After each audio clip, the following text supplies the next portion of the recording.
Good afternoon from a warm, hence the clothes are out, a little bit cloudy, a couple of grey clouds, we've had a little bit of rain, garden's looking tidy-ish, cat's been out. So what has Cat been up to? We've got a few problems with the pond. Fish are alright, absolutely fine, but we've got a few problems with the water. Okay. So let's... Good evening. What I'm doing. Prizes for guessing what this is.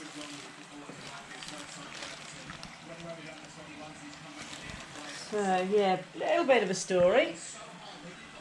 Where did we get to? So we've been fighting a little bit with ammonia and the nitrate being up, which I think I've told you about, and also the KH was dropping, and I remember saying about thinking this might be down to the rain being quite acidic.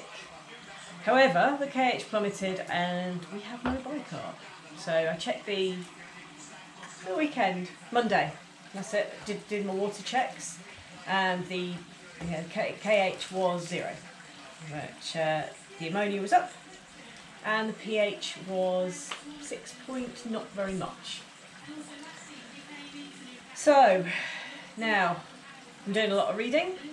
The ammonia being a little bit high, that's less of a problem because the pH is low, and ammonia is a weak buffer, so that would be providing a tiny bit of buffering that the bicarb, or the non-existent bicarb, wasn't doing. So the fish were a bit protected like that. The fish have been absolutely fine. They've been wanting to eat, sail up, wings out, looking okay.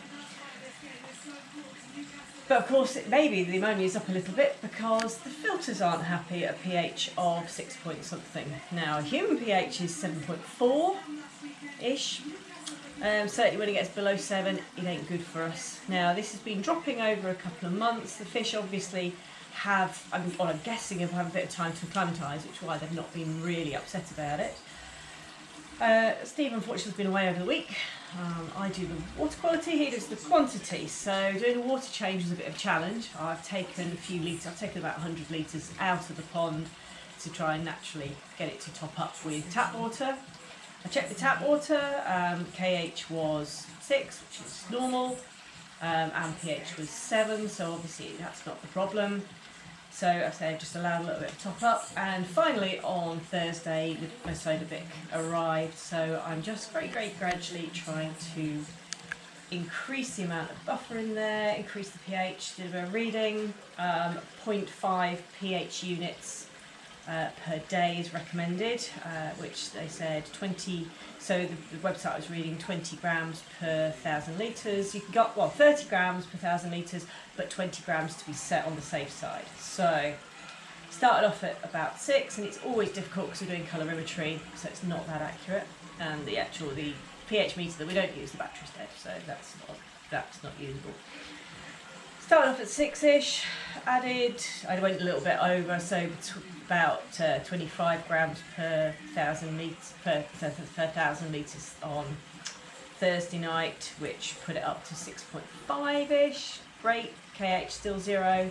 Okay, I'd expect that, because as the pH comes up, until you get to 7, which is neutral, you'd expect that buffer, any buffer you're putting in, just to be sucked out by the hydrogen ions that are the cause of the problem, that cause the pH to go low, which is the acid bit.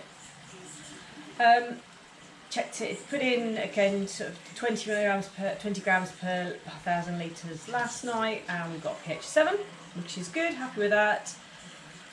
We've got fish are okay, and we've got 1 drop, half a drop, KH a degree, so we're starting to see a little bit.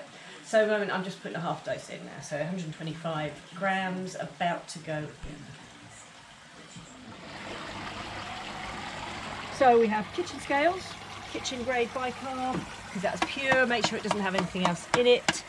I have a bucket and I have a load of pond water, and all I've been doing is dissolving it and then adding it under the water blade over the course of about half hour or so. Now I know if I use this in humans, we just pour it straight in. But obviously I don't want to upset the fish too much. They're not that bothered. I might put it in a little bit quicker today, but just to avoid any rapid swings. So that's almost dissolved. So that's 10 litres, which is for no reason at all. I thought I could put it into the filter, but I don't know what effect a so rapid change of pH in a smaller volume would have on the bacteria. So,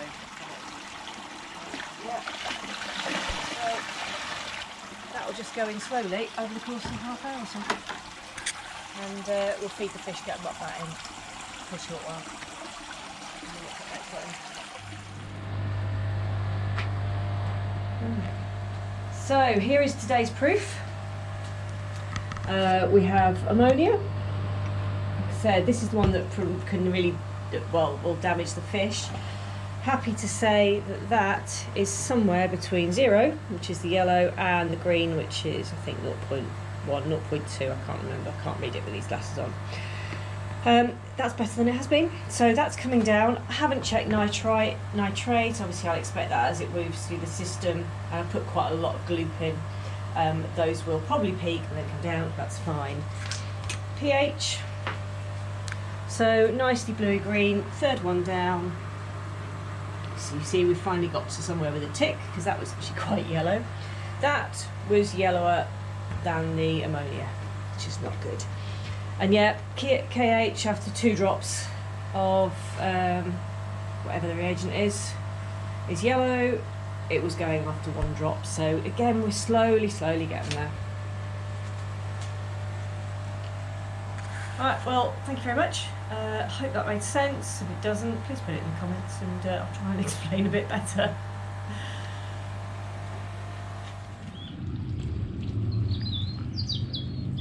Good morning from a very humid, bright, cloudy, hot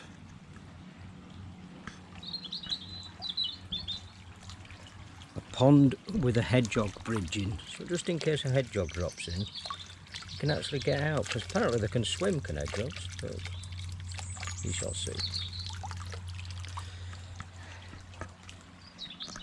Anyway, as you've just seen, sorry for the huge delay between these videos,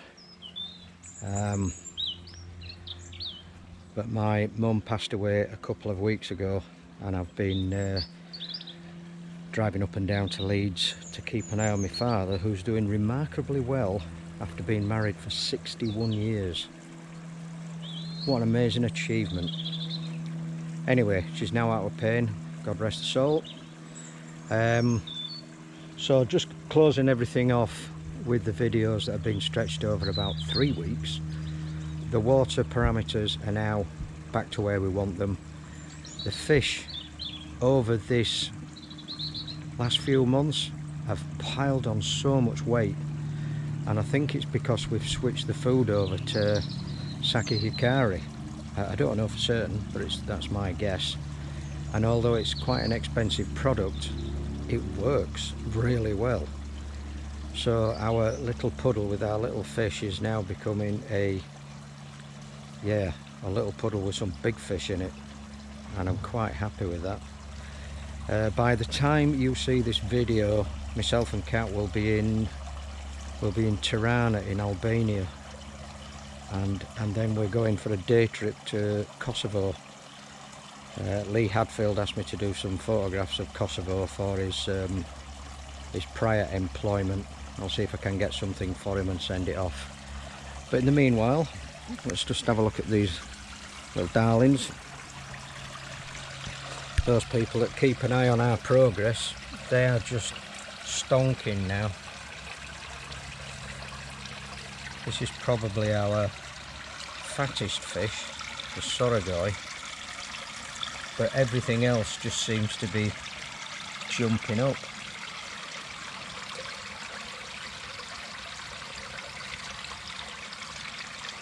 And they're all circling because we've been feeding them grubs and they're big fans, especially these three. Sorogoit, the Chagoit and the Achiba. Sorry about the glare. So I'm going to put some fish in. I'm going to put some food in. The window is filthy. I wish I'd have cleaned it now. Anyway, let me get some food, see how they react. Oh, anybody going to take the bait? Come on guys, you know you want to. So it's always the Sorogoit. Always a Sorogoit. Come on. Don't let me down, you're on camera now. There you go.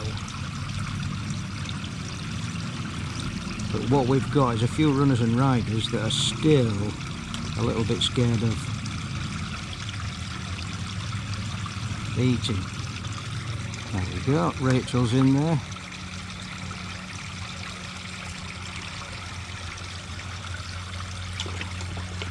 This one is just greedy guts.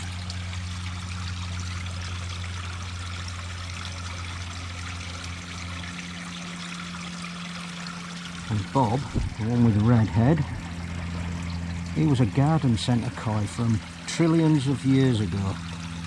Doing so well. Right, I'm going to release them because I've got to do some booking in for a flight. Going water all over camera now.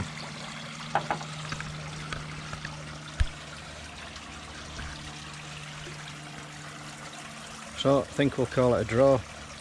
Cat's having a bath, I'm having a shower, and then we're going to get off on our merry way to the airport. So thanks again for the family support through Facebook, and give us a few weeks and we'll come bouncing back. In the meantime, look after yourself, look after your family. 5 jobs maybe, and goodbye.